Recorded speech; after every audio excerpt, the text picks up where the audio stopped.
ஓம் சாந்தி. பாபாவின் நினைவோடு 1/7/2025 முரளியின் சாரத்தை பார்க்கலாம்.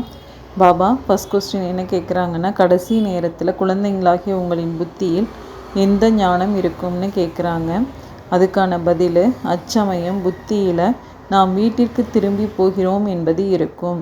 பிறகு அங்கிருந்து சக்கரத்தில் வருவோம்.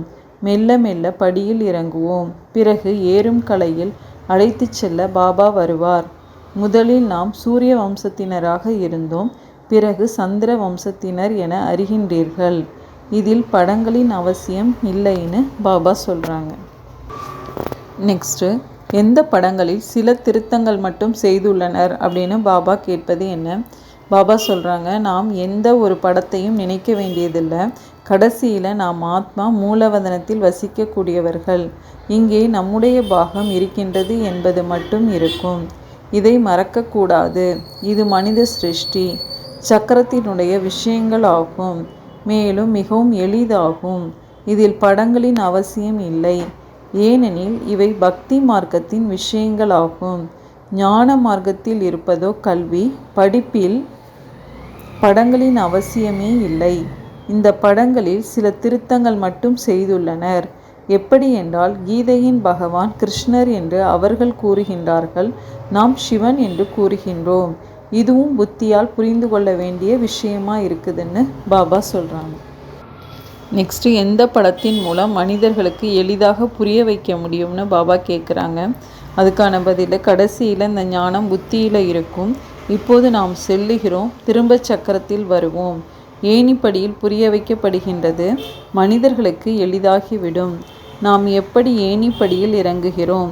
பிறகு பாபா ஏறும் கலையில் அழைத்து செல்லுகின்றார் என்பது பற்றிய முழு ஞானம் உங்களுடைய புத்தியில் இருக்குது. நான் உங்களுக்கு இந்த சித்திரங்களின் சாரத்தை புரிய வைக்கிறேன்னு பாபா சொல்கிறாரு. நெக்ஸ்ட் கொஸ்டின், யாருடைய எண்ணிக்கை குறைவாக காண்பிக்கின்றார்கள், யார் நிறைய உருவாகி விட்டார்கள்னு பாபா கேட்குறாங்க. அதுக்கான பதில், நாடக சக்கரத்தில் கூட இது 5000 வருடங்களின் சக்கரம்னு பாபா புரிய வைக்கலாங்கிறாங்க. ஒருவேளை லட்சக்கணக்கான வருடங்கள் என்றால் மக்கள் தொகை அதிகரிக்கின்றது. கிறிஸ்தவர்களுடையது 2000 வருடங்கள் என காண்பிக்கின்றார்கள். இதில் எவ்வளவு மனிதர்கள் இருக்கின்றார்கள்? 5000 வருடத்தில் எவ்வளவு மனிதர்கள் இருக்கின்றார்கள்? இந்த கணக்கு முழுவதும் நீங்கள் தெரிவிக்கின்றீர்கள். சத்யுகத்தில் தூய்மையாக இருக்கும் காரணத்தினால் குறைந்த மனிதர்கள் இருக்கின்றார்கள். இப்போது எவ்வளவு நிறைய இருக்கின்றார்கள்? லட்சக்கணக்கான வருடங்கள் என்றால் மக்கள் தொகை கணக்கிட முடியாததாக ஆகிவிடும். கிறிஸ்தவர்களுடன் ஒப்பிட்டு மக்கள் தொகை கணக்கெடுக்கின்றார்கள் இல்லையா? இந்துக்களின் எண்ணிக்கை குறைவாக காண்பிக்கின்றார்கள். கிறிஸ்தவர்கள் நிறைய உருவாகிவிட்டார்கள். யார் நன்கு புத்திசாலி குழந்தைகளோ படங்கள் இல்லாமல் கூட புரிய வைக்கலாம். எவ்வளவு மனிதர்கள் இருக்கின்றார்கள் என சிந்தியுங்கள் என. புது உலகத்தில் எவ்வளவு குறைவான மனிதர்கள் இருப்பார்கள். இதுவோ பழைய உலகம். இதில் இவ்வளவு மனிதர்கள் இருக்கின்றார்கள். பிறகு புது உலகம் எப்படி உருவாகிறது? யார் உருவாக்குகின்றார்கள்? இதை பாபா தான் புரிய வைக்கிறேன்னு பாபா சொல்கிறாங்க. நெக்ஸ்ட், எந்த இனிய காட்சிகள் கூட பொழுதுபோக்கிற்கானதுன்னு பாபா கேட்குறாங்க. அதுக்கான பதில், இந்த சூட்சும வதனத்தின் இனிய காட்சிகள் கூட பொழுதுபோக்கிற்காக இருக்குதுங்கிறாங்க பாபா.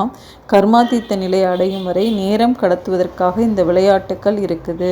கர்மாதீத்த நிலை வந்துவிடும், அவ்வளவுதான். ஆத்மாக்களாகிய நாம் இப்போது 84 பிறவிகள் முடித்து விட்டோம். இப்போது நாம் வீட்டிற்கு போகிறோம் என்ற நினைவு உங்களுக்கு இருக்கும். பிறகு சதோ பிரதானமான உலகத்தில் சதோ பிரதானமான பாகத்தில் நடிப்போம். இந்த ஞானத்தை புத்தியில் பதித்து விட்டீர்கள். இதில் படங்கள் போன்றவைகளின் அவசியம் இல்லைன்னு பாபா சொல்கிறாங்க. மனிதர்கள் விஷ்ணுவை புரிந்து கொள்ளாதது போல் வேறு யாரை புரிந்து கொள்ளவே இல்லைன்னு பாபா கேட்குறாங்க. அதுக்கான பதில், லக்ஷ்மி நாராயணன் யார், இந்த விஷ்ணுவை யார் என்பது பாபா புரிய வைக்கிறாரு. விஷ்ணுவின் படத்தில் மனிதர்கள் குழம்பி போகிறாங்க. புரியாமல் செய்யும் பூஜை கூட வீணாக போய்விடுதுங்கிறாங்க பாபா. எதையும் புரிந்து கொள்றதே இல்லை. விஷ்ணுவையும் புரிந்து கொள்ளாததைப் போலவே லக்ஷ்மி நாராயணனையும் புரிந்து கொள்ளவில்லை. பிரம்மா விஷ்ணு சங்கரரையும் புரிந்து கொள்ளவில்லை. பிரம்மாவோ இங்கே இருக்கின்றார். இவர் தூய்மையாகி சரீரத்தை விட்டுவிட்டு சென்று விடுவார். இந்த பழைய உலகத்திலிருந்து வைராக்கியம் ஏற்படுதுன்னு பாபா சொல்கிறாங்க. நெக்ஸ்ட்டு இச்சமயம் மனிதர்களின் உணவு பழக்கங்கள் எப்படி இருப்பதாக பாபா கூறுகின்றார். அதுக்கான ஆன்சர், இந்த சமயம் மனிதர்களின் உணவு பழக்கங்கள் எவ்வளவு அழுக்காக இருக்குதுங்கிறாங்க பாபா. என்னென்ன பொருட்களை சாப்பிட்டு கொண்டிருக்கிறார்கள். அங்கே தேவதைகள் இப்படிப்பட்ட அழுக்கான பொருட்களை சாப்பிட மாட்டார்கள். பக்தி மார்க்கம் எப்படி இருக்கின்றது பாருங்கள். மனிதர்களை கூட பலியிடுறாங்க. இவ்வாறு நாடகம் உருவாக்கப்பட்டிருக்கிறது. பழைய உலகம் மீண்டும் நிச்சயமாக புதியதாக வேண்டும்னு பாபா சொல்கிறாங்க. நெக்ஸ்ட்டு, எதில் யோகமும் இல்லை ஞானமும் இல்லைன்னு பாபா கேட்குறாங்க. அதுக்கான ஆன்சர், குழந்தைங்களாகிய நீங்கள் சூட்சும வதனத்தின் ரகசியத்தையும் புரிந்து கொள்கிறீங்க. தியானத்தில் சூட்சும வதனத்திற்கு செல்றீங்க. ஆனால் இதில் யோகமும் இல்லை ஞானமும் இல்லை. இது ஒரு பழக்கம் மட்டுமே. எப்படி ஆத்மா அழைக்கப்படுது, ஆத்மா வரும்போது அழுது நாங்கள் பாபா கூறியதை ஏற்றுக்கொள்ளவில்லை என பச்சாதாபப்படுகின்றது என்பதெல்லாம் புரிய வைக்கப்படுகின்றது. இது அனைத்தும் முயற்சி செய்ய வேண்டும், தவறு செய்யக்கூடாது என குழந்தைங்களுக்கு புரிய வைப்பதற்காக தான்னு பாபா சொல்கிறாங்க. நெக்ஸ்ட் கொஸ்டின், நாம் நேரத்தை நல்ல விதத்தில் பயன்படுத்தினால் எது நம்மளை தவறு செய்ய வைக்காதுன்னு பாபா கேட்குறாங்க. அதுக்கான பதில், குழந்தைகள் எப்பொழுதும் தனது நேரத்தை நல்ல விதத்தில் பயன்படுத்தணுங்கிறதுல கவனம் செலுத்தணுங்கிறாங்க பாபா. வீணாக்கவில்லை என்றால் மாயையும் தவறு செய்ய வைக்காதுங்கிறாங்க பாபா. குழந்தைகளே, நேரத்தை வீணாக்காதீர்கள்னு பாபா புரிய வைத்து கொண்டிருக்கின்றார். பலருக்கு வழி காண்பிப்பதற்கு மகாதானி ஆகுங்க. பாபாவை நினைத்தால் விகர்மங்கள் விநாசம் ஆகும். யார் வந்தாலும் அவர்களுக்கு 84 பிறவிகளின் சக்கரத்தை பற்றி விளக்கமளியுங்கள். உலகத்தின் வரலாறு புவியல் எப்படி மீண்டும் நடக்கிறது. சுருக்கமாக முழு சக்கரமும் புத்தியில் இருக்கணும்னு பாபா சொல்கிறாங்க. நெக்ஸ்ட்டு, நிறைய பணம் இருக்கிறவர்கள் தான் எங்கு இருப்பதாக நினைக்கின்றார்கள்னு பாபா கேட்குறாங்க. அதுக்கான ஆன்சரு, இப்போது நாம் இந்த அழுக்கான உலகத்திலிருந்து விடுபடுகின்றோங்கிற மகிழ்ச்சி குழந்தைங்களுக்கு இருக்கணும். சொர்க்கமும் நரகமும் இங்கே தான் இருக்குதுன்னு மனிதர்கள் நினைக்கிறாங்க. யாருக்கு நிறைய பணம் இருக்கின்றதோ அவர்கள் சொர்க்கத்தில் இருப்பதாக நினைக்கிறாங்க. நல்ல கர்மம் செய்திருக்கிறார்கள், ஆகவே சுகம் கிடைக்கிறது.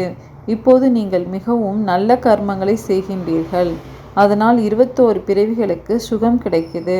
அவர்களோ ஒரு பிறவியை எடுத்து நாம் சொர்க்கத்தில் இருக்கிறோம்னு நினைக்கிறாங்க. உங்களுடையது 21 பிறவிகளுக்கான சுகம்னு பாபா சொல்கிறாங்க. நெக்ஸ்ட்டு, பக்தி மார்க்கத்தினர் எந்த சித்திரங்களை உருவாக்கி இருக்கிறார்கள்னு பாபா கேட்குறாங்க.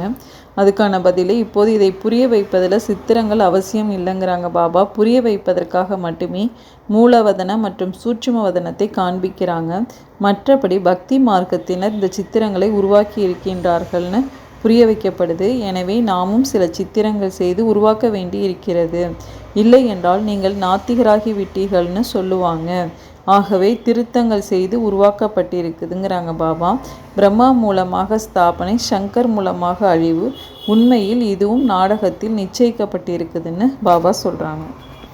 நெக்ஸ்ட்டு, யார் தனது புத்தியினால் அனைத்தையும் உருவாக்குகின்றார்கள்னு பாபா கேட்குறாங்க. அதுக்கான ஆன்சரு, விஞ்ஞானிகள் தனது புத்தியினால் அனைத்தையும் உருவாக்குறாங்க. இந்த அணுகுண்டுகளை உருவாக்காதீர்கள் என எவ்வளவுதான் யார் சொன்னாலும், யாரிடமும் நிறைய இருக்கிறதோ அவர்கள் கடலில் போட்டுவிட்டால் யாரும் உருவாக்க மாட்டார்கள். அவர்கள் வைத்திருந்தால் நிச்சயம் மற்றவர்களும் உருவாக்குவார்கள். இப்போது குழந்தைங்களாகிய நீங்கள் இந்த சிருஷ்டி அழியதான் வேண்டும்னு தெரிஞ்சிருக்கிறீங்க. நிச்சயம் போர் நடக்கும், அழிவு ஏற்படும். பிறகு நீங்கள் உங்கள் ராஜ்யத்தை பெறுறீங்க. குழந்தைங்களே, அனைவருக்கும் நன்மை செய்பவராக ஆகுங்கன்னு பாபா சொல்கிறாங்க. நெக்ஸ்ட்டு, குழந்தைகள் தங்களுடைய உயர்ந்த அதிர்ஷ்டத்தை உருவாக்குவதற்கு பாபா கூறும் ஸ்ரீமத் என்ன? பாபா சொல்கிறாங்க, இனிமையான குழந்தைங்களே, தங்களுடைய அனைத்தையும் பதிகளுக்கெல்லாம் பதிங்கிற பெயரில் பாபாவிடம் அர்ப்பணிங்கிறாங்க பாபா. உயர்ந்த அதிர்ஷ்டத்தை உருவாக்குவதற்காக பாபா இந்த மாதிரி ஸ்ரீமத் கொடுக்குறாரு. சிலருடையது மண்ணோடு மண்ணாகி போய்விடும், சிலருடையதை ராஜா எடுத்து கொள்ளுவார். குழந்தைங்களே, இதில் செலவிடுங்க. அதாவது ஆன்மீக மருத்துவமனை, பல்கலைக்கழகத்தை திறந்தால் பலருக்கு நன்மை நடக்கும். பாபாவின் பெயரில் செலவிடுகின்றீர்கள் என்றால் உங்களுக்கு 21 பிறவிகளுக்கு திரும்ப கிடைக்கின்றது. இந்த உலகமே முடிய போகுது. ஆகவே பதிகளுக்கெல்லாம் பதி பெயரில் எவ்வளவு முடியுமோ அர்ப்பணம் செய்யுங்க. சிவபாபா பதி இல்லையா? பக்தி மார்க்கத்தில் கூட கணவரின் பெயரில் செய்தனர். இப்போதோ நேரடியாக இருக்கிறார். கணவரின் அதாவது சிவபாபா பெயரில் பெரிய பெரிய பல்கலைக்கழகங்களை திறந்து கொண்டே சென்றால் நிறைய பேருக்கு நன்மை நடக்கும். 21 பிறவிகளுக்கு ராஜ்ய பாக்கியம் பெறலாம். இல்லை என்றால் இந்த பணம் செல்வம் அனைத்தும் அழிந்து போகும். பக்தி மார்க்கத்தில் அழியறதில்ல, இப்போது அழிய போகுது. நீங்கள் செலவு செய்தால் உங்களுக்கு தான் திரும்ப கிடைக்கும். கணவரின் பெயரில் அனைவருக்கும் நன்மை செய்தால் 21 பிறவிக்கு சொத்து கிடைக்குங்கிறாங்க பாபா. எவ்வளவு நன்கு புரிய வைக்கிறாரு. யார் யாருடைய அதிர்ஷ்டத்தில் இருக்குதோ அவங்க செலவு செய்து கொண்டே இருக்கிறாங்கன்னு பாபா சொல்கிறாங்க. நெக்ஸ்ட்டு, தந்தைக்கு அல்லாஹ் கிடைத்தார் என்றால் யாருக்கும் ராஜ்யம் அளித்து விட்டார்னு பாபா கேட்குறாங்க. அதுக்கான பதில் பிரம்ம பாபா பாகமும் இப்படி தான் இருக்குதுங்கிறாங்க பாபா. ஒரேடியாக வேகமாக போதை ஏறிவிட்டது. பாபா ராஜ்ய பதவியை கொடுக்கின்றார் என்றால் இந்த அற்பமான ஸ்தூல செல்வம் எதுக்குங்கிறாங்க பாபா. நீங்கள் அனைவரும் ராஜ்ய பதவி அடைவதற்காக அமர்ந்திருக்கிறீங்க என்றால் பின்பற்றுங்க. இவர் எப்படி அனைத்தையும் விட்டுவிட்டார்னு நீங்கள் தெரிஞ்சிருக்கிறீங்க. போதை ஏறிவிட்டது, ஆகா ராஜ்யம் கிடைக்கின்றது. தந்தைக்கு அல்லாஹ் கிடைத்தார் என்றால் பங்குதாரருக்கும் ராஜ்யம் அளித்து விட்டார். ராஜ்யம் இருந்தது குறைவில்லை. நல்ல செழிப்பான வேலை தொழில்லாம் இருந்தது. இப்போது உங்களுக்கு இந்த ராஜ்யம் கிடைத்து கொண்டிருக்கிறது. எனவே பலருக்கு நன்மை செய்யுங்கன்னு பாபா சொல்கிறாங்க. நெக்ஸ்ட்டு, முன்பெல்லாம் எப்படிப்பட்ட நாணயங்கள் இருந்ததுன்னு பாபா கேட்குறாங்க. அதுக்கான பதில் அரசாங்கம் நோட்டுகளை அச்சடித்தனர். பிறகு சரியாக இல்லை என்றால் அரசாங்கமே எரிக்க வேண்டியதாக இருக்குது. முன்பெல்லாம் வெள்ளி நாணயங்கள் வழக்கத்தில் இருந்தன. தங்கம் மற்றும் வெள்ளி நிறைய இருந்தது. இப்போது என்னவாகி கொண்டிருக்கிறது? சிலருடையதை ராஜா சாப்பிடுகின்றார், சிலருடையதை கொள்ளைக்காரர்கள் சாப்பிடுகின்றனர். கொள்ளைக்காரர்கள் கூட எவ்வளவு பேர் இருக்கிறாங்க? பஞ்சம் ஏற்படும். கொஸ்டின், நமக்கு நாளுக்கு நாள் எது அதிகரித்து கொண்டே போகும்னு பாபா கேட்குறாங்க. அதுக்கான ஆன்சரு, குழந்தைங்களாகி உங்களுக்கு இவ்வளோ ஞானம் கிடச்சிருக்கு என்றால் மகிழ்ச்சி ஏற்படணுங்கிறாங்க பாபா. ஒவ்வொரு நாளும் மகிழ்ச்சி அதிகரித்து கொண்டே போகும். எந்த அளவு யாத்திரையின் அருகாமையில் செல்கின்றீர்களோ அந்தளவு மகிழ்ச்சி ஏற்படுங்கிறாங்க பாபா. சாந்தி தாமம் சுகதாமம் எதில் இருக்கிறது என அறிகின்றீங்க. வைகுண்டத்தின் மரம் தெரிந்து கொண்டிருக்கிறது, அவ்வளவுதான். இப்போது அங்கு போய் சேர்ந்தே விட்டோம்னு பாபா சொல்கிறாங்க. நெக்ஸ்ட்டு, நாம் சுபமான மற்றும் சிறந்த கர்மயோகி ஆவதற்கு என்ன செய்ய வேண்டும்னு பாபா கேட்குறாங்க. அதுக்கான ஆன்சரு, எப்படி வலது கரத்தின் மூலமாக எப்பொழுதும் சுபமான மற்றும் சிறந்த செயல்கள் செய்கிறீங்க, அதே போல் வலது கரமாகி இருக்கும் குழந்தைங்களாகிய நீங்கள் எப்பொழுதும் சுபமான மற்றும் சிறந்த செயல்களை செய்பவர் ஆகுங்கள். உங்களது ஒவ்வொரு செயலும் உயர்ந்ததிலும் உயர்ந்த தந்தையை வெளிப்படுத்தக்கூடியதாக இருக்கட்டும். ஏனெனில் செயல்கள்தான் எண்ணங்கள் அல்லது வார்த்தைகளை கண்கூடான நிரூபணத்தில் ரூபத்தில் தெளிவுபடுத்தக்கூடியதாக இருக்கும். செயல்களை எல்லோரும் பார்க்க முடியும். செயல்கள் மூலமாக அனுபவம் செய்ய முடியும். எனவே ஆன்மீக பார்வை மூலமாகட்டும், தங்களது மகிழ்ச்சியில் ஆத்மீகம் நிறைந்த முகத்தின் மூலமாகட்டும் தந்தையை வெளிப்படுத்துங்கள். இது கூட கர்மமே ஆகும்னு பாபா சொல்கிறாங்க. நெக்ஸ்ட்டு, ஆத்மீகம் என்பதன் பொருள் என்னன்னு கேட்குறாங்க பாபா. ஆத்மீகம் என்பதன் பொருளாவது கண்களில் தூய்மையின் ஜொலிப்பு மற்றும் வாயில் தூய்மையின் புன்முறுவல் இருக்கட்டும்னு பாபா சொல்கிறாங்க. நெக்ஸ்ட்டு, எதனுடைய சக்தியை நாம் சேமிப்பு செய்தோம் என்றால் மற்றவர்களுக்குள்ளும் பலத்தை நிரப்ப முடியும்னு பாபா கேட்குறாங்க. அதுக்கான ஆன்சரு, எப்படி தற்காலத்தில் சூரியனின் சக்தியை சேமிப்பு செய்து நிறைய காரியங்களை பயனுள்ளதாக செய்கிறாங்க, அதே போல் எண்ணங்களின் சக்தியை சேமிப்பு செய்தீர்கள் என்றால் மற்றவர்களுக்குள்ளும் பலத்தை நிரப்ப முடியும். அநேக காரியங்களை பயனுள்ளதாக செய்யக்கூடியவர்களாக இருப்பீங்க. தைரியம் இல்லாதவர்களுக்கு வார்த்தைகளின் கூடவே சிறந்த எண்ணங்களின் சூட்சும சக்தி மூலமாக தைரியம் உடையவர்களாக ஆக்குவது, இதுவே நிகழ்காலத்தின் அவசியமாக இருக்குதுன்னு பாபா சொல்கிறாங்க. அச்சா, ஓம் சாந்தி.